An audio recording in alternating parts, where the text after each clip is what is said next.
आज हम लोग क्वेश्चन को सॉल्यूशन करते हैं। पहला क्वेश्चन है, देखिए इसमें चित्रकारी का सर्वाधिक नमूना किस शिलाश्रय से मिला है। इसका तात्पर्य यह है कि प्राचीन काल के पाषाण युग में किस पत्थर से, किस साइट से चित्रकारी का सबसे पहला नमूना मिला जहाँ पर चित्रकारी लोग करते थे। तो इसका आंसर होगा भीमबेटका।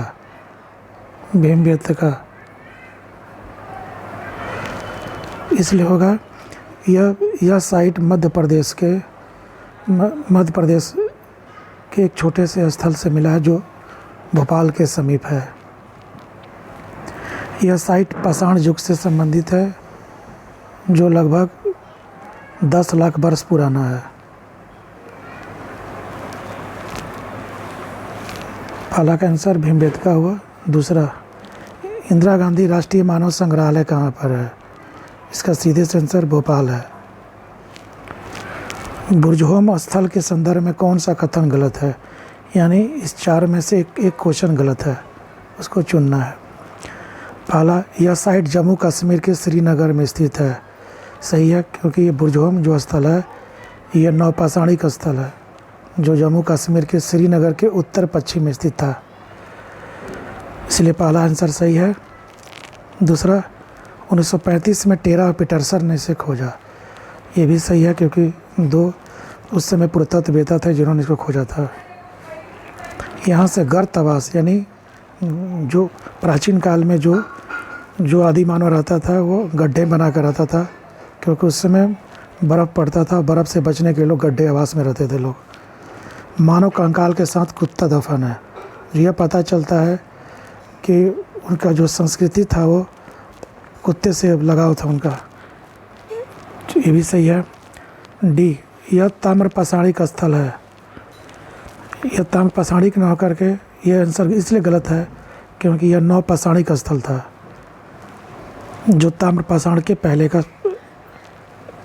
काल है, इसलिए इसमें आंसर डी गलत होगा। भारतीय उपमहाद्वीप में कृषि का प्राचीनतम साक्ष्य मिला है। कृषि का प्राचीनतम साक्ष्य मेहरगढ़ से मिला है, तो इसका आंसर होगा मेहरगढ़। मेहरगढ़ इसलिए, मेहरगढ़ आज पाकिस्तान में पड़ता है। ये 5000 BC पुराना 5000 BC का साइट है जो नवपाषाणकालीन स्थल है। यहाँ से जौ गेहूँ के साक्ष्य मिले हैं, इसलिए भारत में कृषि का प्राचीनतम साक्ष्य मेहरगढ़ है, क्योंकि यहाँ से जौ के प्राचीनतम साक्ष्य मिले हैं। उसके बाद गेहूं का मिला है। चावल रहेगा तो चावल में अतरंजी खेड़ा मारना है। अब आते हैं पाँचवा आंसर। पाँचवा में लिखा, मानव द्वारा प्रयुक्त सर्वप्रथम अनाज और धातु थी। सबसे पहले मनुष्य वही अभी जो बताया हमने ऊपर, मेहरगढ़ में 5000 BC में जौ मिला है जो नवपाषाणकालीन काल में मिला है, और तांबा जो है वो ताम्रपाषाण काल का है, इसलिए इसमें जौ और तांबा दोनों होगा आंसर।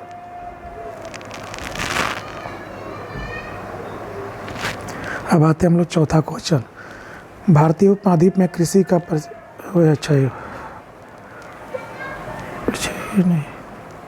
छठा आंसर, भारत में संघीय न्यायालय के संदर्भ में गलत चुने, मतलब इसमें चारों स्टेटमेंट में एक गलत होगा। इसकी स्थापना 1935 के एक्ट के तहत अक्टूबर 1937 को हुई। ये सही है। इसका हेडक्वार्टर कोलकाता था, ये भी सही है। इसका प्रथम जज मॉरिस ग्वेयर थे, भी सही है। इसके दूसरे जज एलिजा एम्पे थे, ये गलत है, क्योंकि कलकत्ता उच्च न्यायालय पूछता तब होता जज इसका एलिजा एम्पे, इसलिए एम्पे गलत है। केंद्र में द्विसदनीय विधायिका कब बना, तो केंद्र में द्विसदनीय विधायिका 1919 के एक्ट के तहत बना। इसमें द्विसदनीय विधायिका का मतलब होता है उच्च सदन और एक निम्न सदन का होना। जैसे उच्च सदन, जैसे आज लोकसभा है, निम्न सदन राज्यसभा उच्च सदन, उसी तरह से उस समय भी था।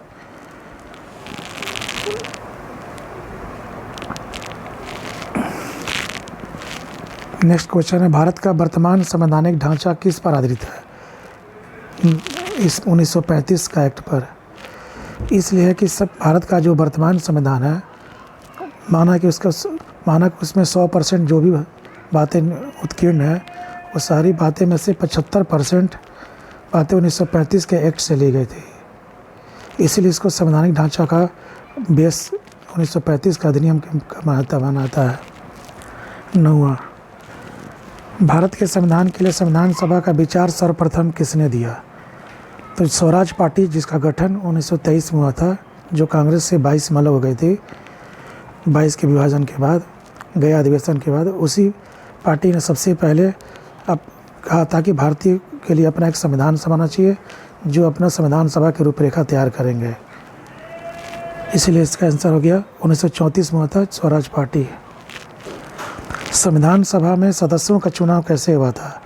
तो संविधान सभा में सदस्यों का चुनाव प्रांतीय सभा द्वारा हुआ था। जो सदस्य प्रांत में चुन कर गए थे वही लोग फिर बाद में अपने संविधान सभा के सदस्य का निर्माण किए थे, इसलिए इसका चुनाव अप्रत्यक्ष भी माना जाता है, इसलिए प्रांतीय सभा होगा।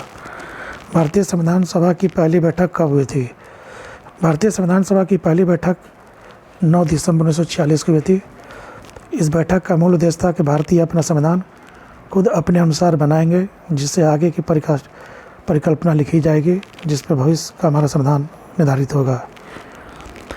12, इनमें से कौन सा प्ररूप समिति के सदस्य नहीं थे?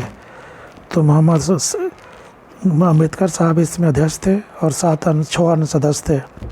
सदुल्ला थे, मुंशी थे, मित्री भी थे, लेकिन गोस्वामी नहीं थे, इसलिए आंसर गोस्वामी होगा। सभी छात्रों को सूचित किया जाता है कि समयानुसार